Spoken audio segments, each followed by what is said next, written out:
こんにちは、リンです。戦時中、米軍が沖縄に上陸した時に、沖縄の座間味島では数多くの集団自決が起こりました。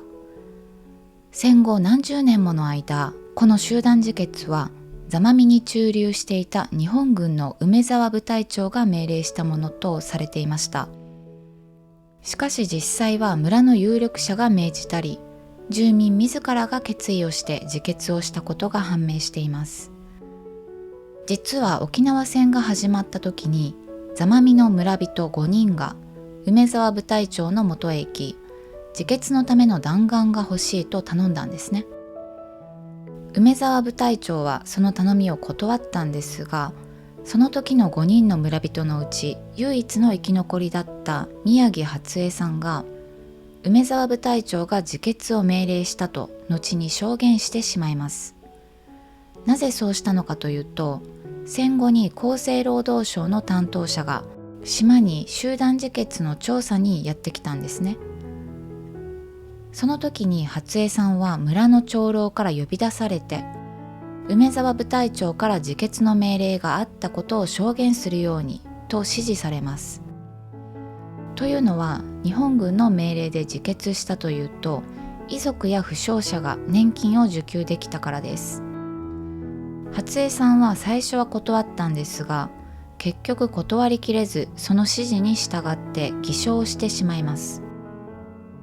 しかし初江さんは梅沢部隊長を悪者にしたことをずっと後悔していました。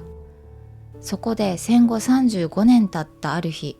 初江さんは梅沢元部隊長に面会し、真相を告白します。さらに初江さんは亡くなる半年前に、いずれ機会を見て発表してほしいと言い、娘の晴美さんに一冊のノートを託しました。そこには集団自決の真相や、村の長老から偽証を指示されたことが書かれていました。